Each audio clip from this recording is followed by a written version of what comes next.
Hey, Cornerstone, thanks for joining us this week on the Cornerstone Connection.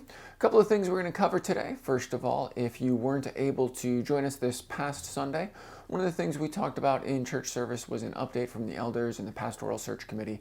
Now, we know you haven't heard directly from them in a little while. You might be tempted to think, what's going on? Nothing's going on. We haven't heard.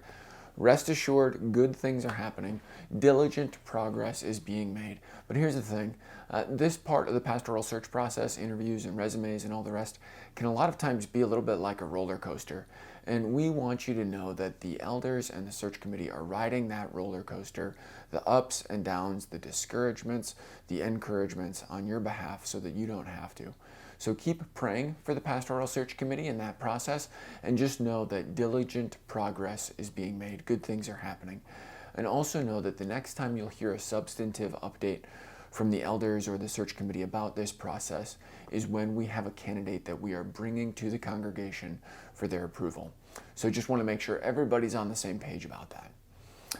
Today's voting day. I got my sticker. I don't know if you can see it. Got my voting sticker. I voted. As you vote, if you vote, just as a reminder from last week, first of all, Cornerstone, let's temper our hopes. The peace and the flourishing that we're looking for is only ever fully found in the kingdom of God.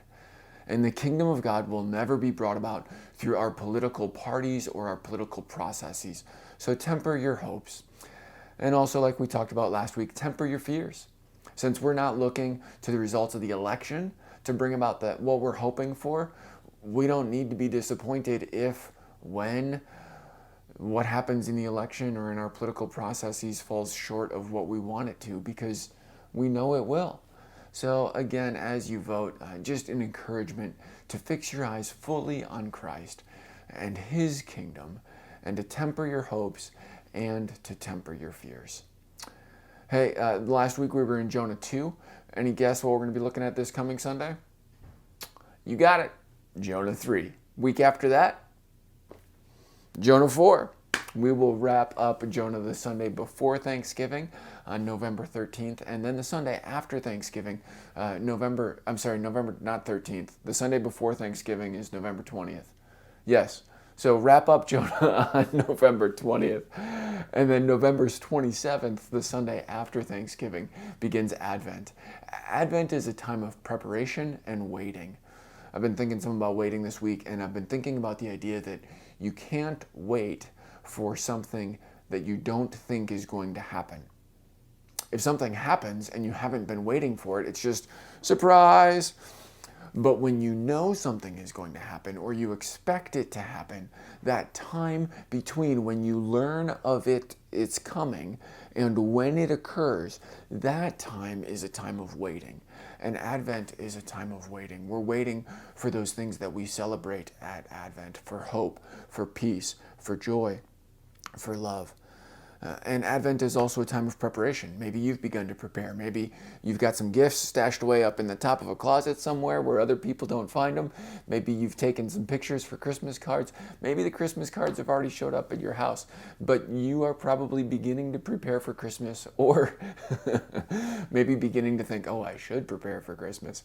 Either way, I want to encourage you to take some time to consider what you might do as an individual or as a family to prepare not only physical things for Christmas, but to prepare your heart, to prepare your soul as well. Maybe that's an Advent devotional, maybe it's an Advent calendar, maybe it's some Advent readings. But I just want to encourage you to not let your preparation for Christmas be confined to lights and to gifts. And next week, I'll talk about a couple of Advent devotionals that are out there that maybe you want to pick up. But there's a lot of good things out there. And maybe there are things you've used in the past. Maybe there are things you've seen and thought, oh, that could be neat. Now is the time to go ahead and start to get those things in place and start to be ready for the season of Advent, when we wait for and prepare for the joy that comes at Christmas. Thanks, Cornerstone. We're looking forward to seeing you this Sunday. Hope you have a great week.